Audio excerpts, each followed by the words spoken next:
질타하느니라. 아멘. 오늘 방금 우리가 읽은 말씀은 예수님께서 바리새인들에게 하신 말씀입니다. 우리가 읽으면서 자세히 보지 않았음에도 예수님께서 바리새인들을 향해 하시는 말씀이 어느 정도 부정적이다라는 것은 우리가 쉽게 알 수가 있습니다. 예수님께서 바리새인들에게 하신 말씀의 어조가 질타이고 훈계이고 심지어 저주라고까지 볼 수 있을 정도로 굉장히 강하고 공격적임을 우리가 알 수 있습니다. 그러나 바리새인들은 예수님께 책망을 받았지만 그들은 하나님을 향한 열심이 있었고 하나님의 율법을 누구보다도 열심히 지켰던 사람들이었습니다. 그렇다면 왜 그들은 하나님을 열심히 믿고 하나님의 율법을 잘 지켰음에도 불구하고 예수님께 질타를 받았을까요? 칭찬이 아닌 왜 책망을 받았을까요? 예수님 공생의 사역에 보면 특히 예수님은 바리새인들 그리고 종교 지도자들을 통해서 비판하시는 말씀을 많이 하셨습니다. 그들이 하나님을 믿는 자임에도 불구하고 그들의 믿음과 신앙이 잘못됐다고 이야기를 하면서 그들을 책망하셨습니다. 이 말씀은 우리에게도 굉장히 주는 의미가 큽니다. 우리도 마찬가지로 하나님을 사랑하고 예수님을 믿는 자들입니다. 우리가 이 자리에 있어서 하나님의 말씀을 사모하고 하나님의 말씀을 듣지만 우리의 신앙을 점검하지 않고 우리의 신앙이 잘못된 길로 가서 우리의 신앙이 왜곡된다면 예수님도 이 자리에서 우리를 바리새인들과 같이 질타하실 수 있습니다. 그래서 저는 바리새인들이 구체적으로 어떤 사람들인지 그리고 그들이 왜 하나님을 믿으면서도 하나님께 질타를 받았는지 더 나아가서 우리의 삶에도 그러한 모습이 없는지 살펴보는 시간이 되기를 소망합니다. 우리 먼저 37절 말씀을 같이 한번 읽어보겠습니다. 예수께서 말씀하실 때에 한 바리새인이 자기와 함께 점심 잡수시기를 청함으로 들어가 앉으셨더니. 아멘. 한 바리새인이 예수님께 나와 예수님, 저와 오늘 같이 점심 식사를 해달라고 요청하고 있습니다. 우리가 먼저 예수님과 바리새인 사이에 나눈 이야기를 나누기 전에 바리새인들이 도대체 어떤 사람인지 좀 살펴볼 필요가 있습니다. 구약 성경의 마지막 두 구절인 말라기 4장 5절에서 6절 말씀을 같이 한번 읽어보겠습니다. 보라, 여호와의 크고 두려운 날이 이르기 전에 내가 선지자 엘리야를 너희에게 보내리니 그가 아버지의 마음을 자녀에게로 돌이키게 하고 자녀들의 마음을 그들의 아버지에게로 돌이키게 하리라. 돌이키지 아니하면 두렵건대 내가 와서 저주로 그 땅을 칠까 하노라 하시니라. 아멘. 방금 우리가 읽은 말씀은 구약 성경의 맨 마지막 구절 그리고 맨 마지막 예언과도 같습니다. 엘리야와 같은 예언자가 다시 올 것이다 라는 이야기로 구약 성경이 끝나고 마태복음 1장 1절은 이렇게 시작을 합니다. 아브라함과 다윗의 자손 예수 그리스도의 계보라라고 시작을 합니다. 그러니까 구약 성경의 마지막 예언, 말라기에 나와 있는 마지막 예언과 예수님이 이 땅에 오시기까지의 공백이 400년이라는 공백이 있습니다.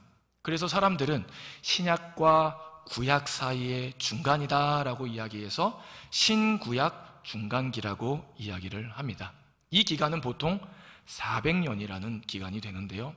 이때 하나님을 믿고 하나님의 신앙을 지키고 있었던 유대교에 있어서 가장 큰 특징은 무엇이었냐면 유대교 안에 분파가, 종파가 생겼다라는 것입니다.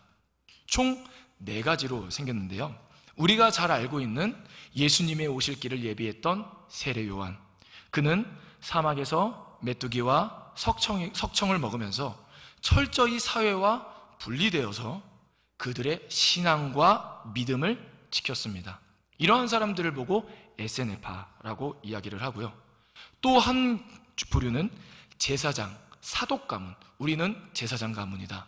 우리는 사독 가문 출신이다 라고 하면서 자신의 제사장 직분을 가지고 하나님을 믿었던 사두개파, 그리고 극단적으로 하나님의 신앙을 지키기 위해 무력으로 항거하고 막 싸우고 이런 열심당, 그리고 오늘 우리가 나눌 바리새파, 이렇게 세 가지로 크게 유대교가 종파가 나뉘게 됩니다. 그러면 하나님을 믿는 사람들이 모여있는 그 유대교 안에 왜 이러한 종파, 분파들로 생기고 나뉘게 되었을까요? 이 신구약 중간기에 가장 중요한 사건이 바로 무엇이냐면요, 기원전 167년에 안티오코스 4세라는 왕이요, 예루살렘 성전을 제우스 신전으로 바꿔버립니다. 그리고 유대인들이 부정하게 여겼던 돼지피를 하나님의 거룩한 제단에 뿌려버리죠. 그러자 하나님을 믿었던 여러 가문과 조직들이 하나가 됩니다. 결성이 돼서 그 안티오코스 4세 왕을 몰아냅니다.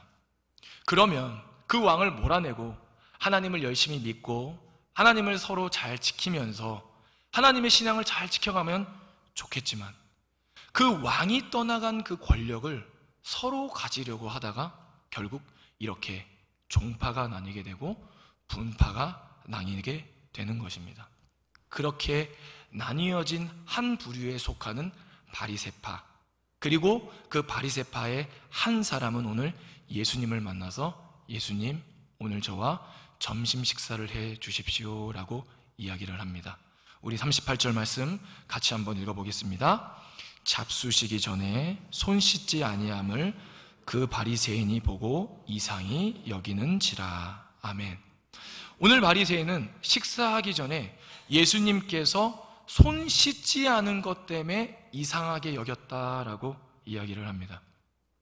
왜 이들은 예수님이 밥 먹기 전에 손 씻지 않은 것 가지고 이상하게 여겼을까요?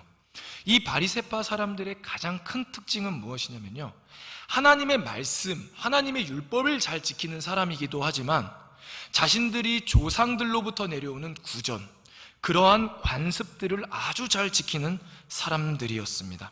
그래서 그들의 삶의 일상생활에서 하나님 말씀도 지키고 자신 조상들에게서 받은 구전, 관습도 열심히 지켰던 사람이죠. 그러니까 이 바리새인이 예수님을 이상하게 여겼던 것은 그들이 지키고 있었던, 그들이 깨끗하게 여겨진다라고 하는 손을 씻지 않고 밥을 먹는 것에 대해서, 식사하는 것에 대해서 이 바리새파는 예수님을 보고 이상하게 여기고 있는 것이죠. 그것을 안 예수님은 바리새파의 한 사람, 그 사람을 향해서 이렇게 말씀하십니다. 우리 39절에서 42절 말씀 같이 한번 읽어보겠습니다. 주께서 이르시되 너희 바리새인은 지금 잔과 대접의 겉은 깨끗이 하나 너희 속에는 탐욕과 악독이 가득하도다. 어리석은 자들아, 겉을 만드신 이가 속도 만들지 아니하셨느냐? 그러나 그 안에 있는 것으로 구제하라. 그리하면 모든 것이 너희에게 깨끗하리라. 아멘. 오늘 예수님께서 하신 말씀을 한마디로 줄이면, 바리새인들, 너희들 겉은 깨끗하나 보이지 않는 너희들의 속은 더럽다라고 오늘 말씀하고 있습니다. 너희의 잔과 대접의 겉은 깨끗하나 그 너희들의 잔과 대접 안에 담긴 탐욕과 악독은 더럽다. 너희들이 스스로 정결하기 위해, 거룩하기 위해 손을 씻고 조상들의 전통을 잘 지키지만 진정 너희가 정결하고 거룩하고 깨끗해지고 싶다면 너희들 마음 안에 있는 것, 내면을 깨끗해야 한다라고 오늘 책망하고 있는 분입니다. 왜냐하면 하나님은 우리의 겉을 만드신 분이기도 하지만 우리의 마음을 만드신 분이기도 하며 우리의 생각과 마음을 통찰하시고 우리의 동기와 의도까지 모두 알 수 있는 분이 바로 하나님이시기 때문입니다. 그리고 예수님은 이어서 3번 화 있을진저라고 말하시며 바리새인들을 책망하십니다. 화 있을진저, 이러한 구절은요, 어떠한 미사어구가 아니라 예수님께서 심판을 선포하실 때, 너희들에게 심판이 임할 것이다 라는 선언을 하실 때 하는 구절입니다. 이 화 있을진저라는 구절은요, 바로 구약 성경에서 유래된 건데요, 이사야 3장 8절에서 9절 말씀에 나오는데, 이 말씀 우리 같이 한번 읽어보겠습니다. 예루살렘이 멸망하였고 유대가 엎드려졌음은 그들의 언어와 행위가 여호와를 거역하여 그의 영광의 눈을 범하였음이라. 그들의 안색이 불리하게 증거하며 그들의 죄를 말해주고 숨기지 못함이 소돔과 같으니 그들의 영혼에 화가 있을진저 그들이 재앙에 자취하였도다. 아멘. 하나님께서 유다 백성들이 하나님의 말씀을 어기고 거역하며 죄를 지었기에 그들이 소돔과 같이 심판을 받게 될 것이다 라고 말씀하세요. 그러면서 화 있을진저 라고 이야기하시죠.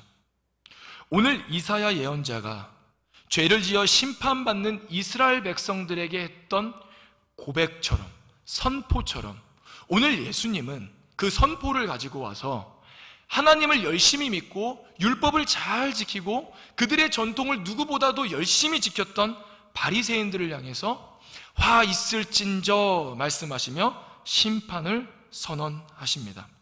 그러면서 42절 말씀 이렇게 말씀하시는데요, 같이 읽습니다. 화 있을진저 너희 바리새인이여 너희의 박하와 운양과 모든 채소의 11조는 들이되 공의와 하나님께 대한 사랑은 버리는도다. 그러나 이것도 행하고 저것도 버리지 말아야 할지니라. 아멘. 바리새인들은요, 하나님의 말씀을 너무 철저하게 지키다 보니까 아주 작은 것도 하나님의 11조를 구부려서 하나님께 드렸습니다. 이러한 모습은요, 너무나도 신앙에 있어서 좋은 부분이죠. 하나님께서 우리에게 주신 말씀을 진지하게 받아들이고 작은 것까지도 하나님의 말씀을 지키기 위한 신앙의 모습은 고귀하고 너무나도 존귀한 모습입니다. 그런데 여기서 운향과 모든 채소를 드렸다라는 것은요, 모든 채소를 11조로 드릴 필요는 없었습니다. 특히 모든 채소라는 것은 상업적 이익이 아닌 그저 두면, 야생에 두면 자라나는 것까지도 이 사람들이 하나님께 11조를 드렸다라는 것입니다.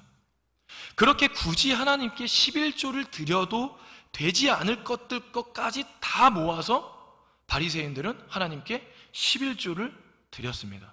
그리고 그렇게 율법을 철저히 지키는 사람인 것 같았습니다.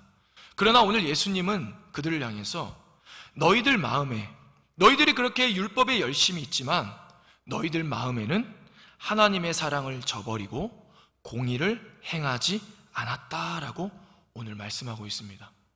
이렇게 열심히 하나님의 말씀을 지키고 선조들의 전통까지도 열심히 지켰던 이 사람들이 왜 예수님으로 하여금 너희들 마음에 하나님의 사랑이 없다, 너희들은 하나님의 사랑, 이웃 사랑의 마음이 없음에도 불구하고 공의를 행하고 있다라는 질타를 받았을까요? 그 말씀이, 그 이유가 43절 말씀에 나오는데요, 43절 말씀 같이 읽습니다. 화 있을진저 너희 바리새인이여 너희가 회당의 높은 자리와 시장에서 문안받는 것을 기뻐하는도다. 아멘. 그들은 하나님의 사랑을 저버리고 회당의 높은 자리와 시장에서 문안받는 것을 기뻐하고 있다고 예수님 지적하고 계시죠. 여기서 너희들 문안받는 것을 기뻐한다라는 단어는요, 아가페라는 단어를 사용하고 있습니다.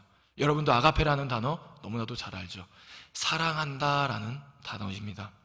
그러니까 이들이 열심히 11조를 드리고 하나님의 말씀을 열심히 지켰던 이유는 그 마음 안에 하나님의 사랑으로부터 비롯된 것이 아니라 많은 사람들의 박수를 받고 많은 사람들의 칭찬을 받고 많은 사람들의 문안받는 것을 너무나도 사랑하다 보니까 겉으로는 그러한 율법의 행실을 잘 지키지만 그 마음 안에는 하나님을 사랑하는 마음이 없었다라고 오늘 예수님 질타하고 계시는 것입니다. 그러면서 마지막으로 44절에 이 말씀의 결론이자 해설과 같은 말씀을 하시는데요, 같이 있습니다. 화 있을진저 너희여, 너희는 평토장한 무덤 같아서 그 위를 밟는 사람이 알지 못하느니라. 아멘. 그러한 바리새인들을 보고 예수님 뭐라고 선언하시냐면, 너희들은 평토장한 무덤과 같다라고 선언하고 계시죠. 여기서 평토장한이다라는 말을요, 조금 쉽게 풀이하면 표시되어 있지 않은 무덤과 같다라고 말씀하고 있는 것입니다. 마태는 바리새인들을 향해서 회칠한 무덤과 같다라고 이야기했지만요, 오늘 누가복음에는요, 누가는 이러한 바리새인들을 보고 너희들 표시되어 있지 않는 무덤과 같다라고 말씀하고 있습니다. 민수기 19장 10절에 보면요, 무덤을 만진 자는 이래 동안 부정하게 된다라고 나와 있습니다. 그리고 이들도 그 말씀을 알았겠죠. 즉, 표시가 돼 있지 않는 무덤. 그러면 사람들이 무덤인 줄 알까요? 무덤인 줄 모르죠. 그들이 거룩하고 그때 당시에 누구보다도 하나님을 거룩하게 믿는 존귀한 자들이라고 여겨졌지만, 표시되어 있지 않는 무덤과 같아서 그 사람들을 만나는 사람마다 오히려 사람들을 부정하게 만들고 있다라는 것을 오늘 말씀하고 있는 것입니다. 누가는 바리새인들이 철저하게 진지하게 율법을 대하는 자세는 비판하지 않습니다. 그러나 그들의 신앙생활은 그들 마음 안에 하나님을 사랑해서가 아니라 사람이 주는 영광을 사랑했고, 겉은 깨끗하지만 속은 탐욕과 악독으로 가득한 그들의 내면을 질타하고 있는 것이죠. 모세는 가나안 땅에 들어가는 이스라엘 백성들을 향해서 이렇게 말했습니다. 신명기 6장 4절에서 9절 말씀인데요, 이 말씀 같이 한번 읽어보겠습니다. 이스라엘아 들어라, 우리 하나님 여호와는 오직 유일한 여호와이시니 너는 마음을 다하고 뜻을 다하고 힘을 다하여 내 하나님 여호와를 사랑하라.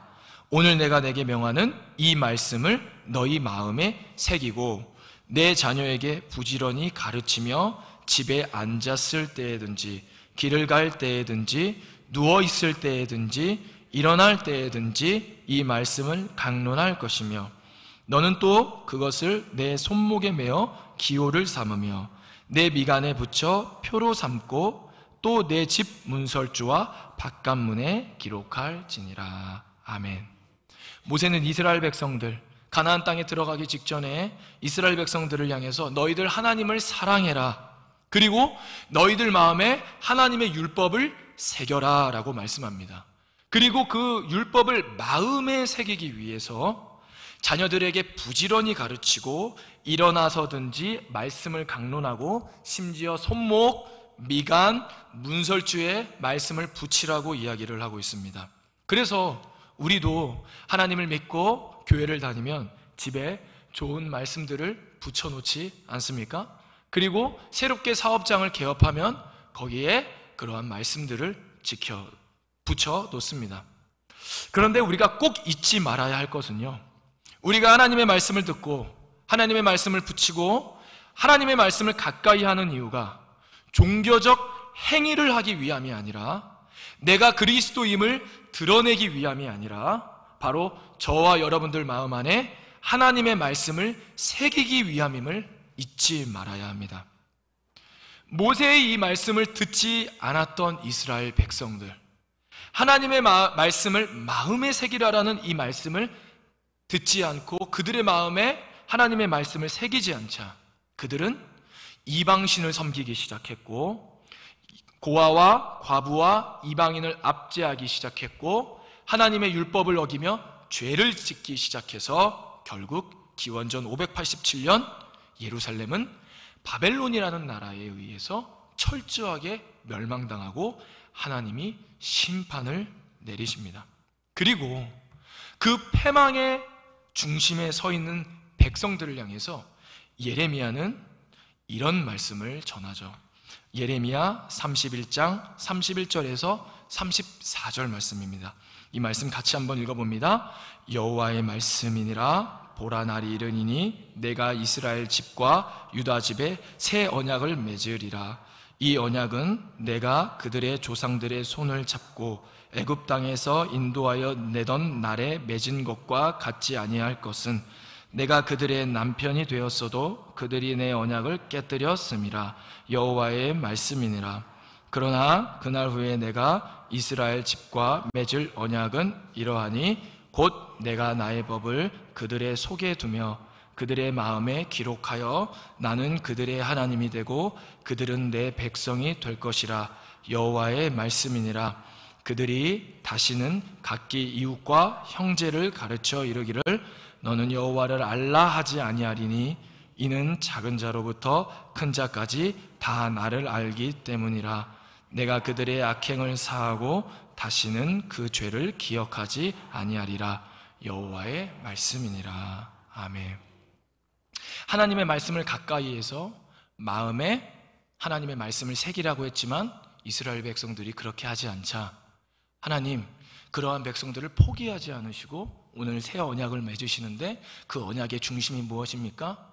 내가 직접 너희들 마음에 찾아가서 내가 율법을 새기겠다라고 말씀해주고 계십니다. 하나님은 출애굽한 이스라엘 백성들을 향해서 말씀을 가까이 하여 너희들 마음에 하나님의 말씀을 새기라라고 말씀하셨습니다.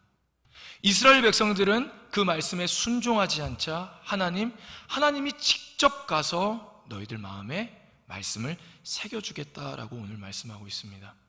그리고 오늘 읽은 말씀의 예수님은 바리새인들을 보면서 너희들 겉은 너무나도 멋있고 깨끗해 보이지만 너희들 마음 안에 하나님의 말씀을 새기는 것이 아니라 탐욕과 악독이 가득하다라고 질타하고 계십니다.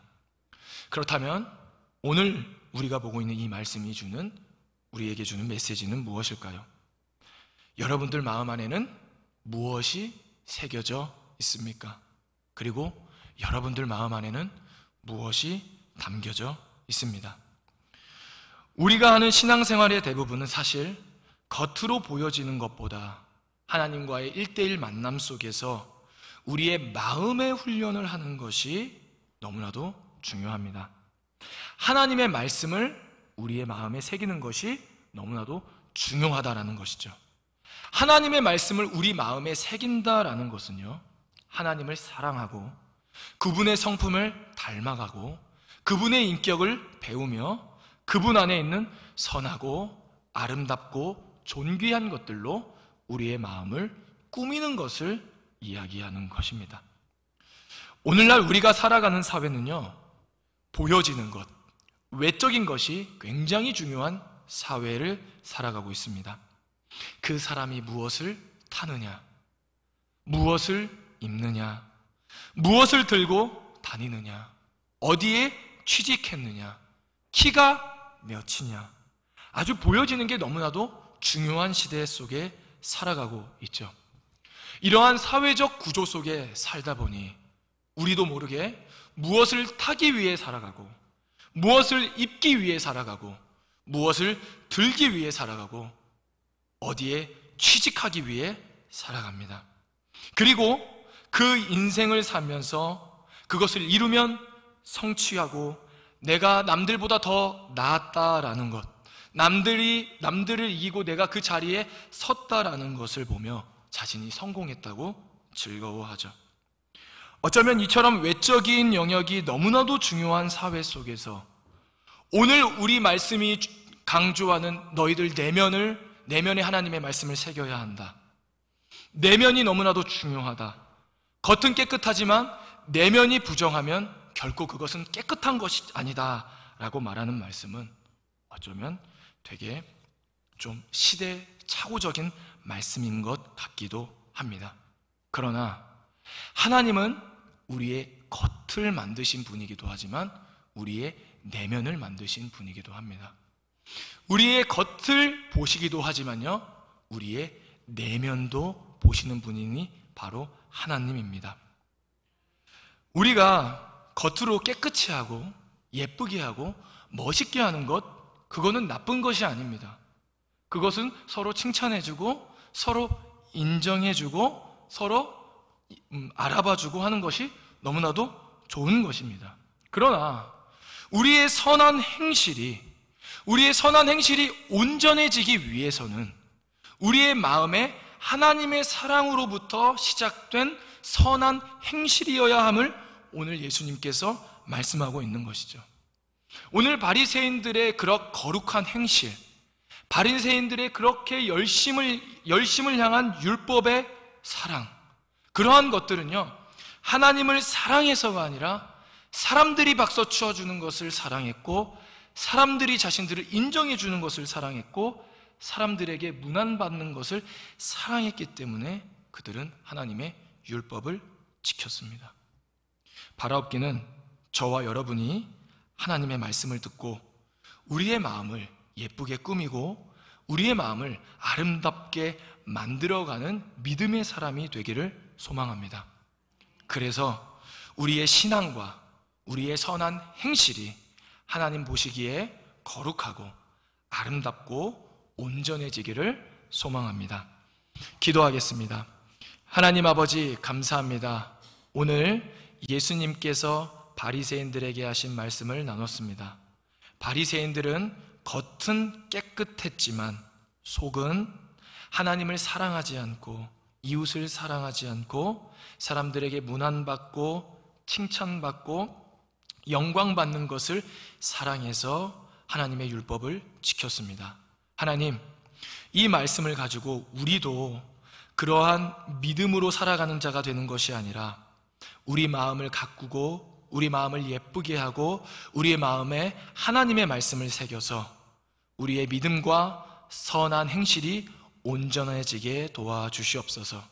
그리하여서 하나님께 잘했다 칭찬받는 믿음의 사람 되게 하여 주시옵소서. 감사하며 예수님의 이름으로 기도드립니다. 아멘. 찬송가 423장으로 찬양 드리시겠습니다.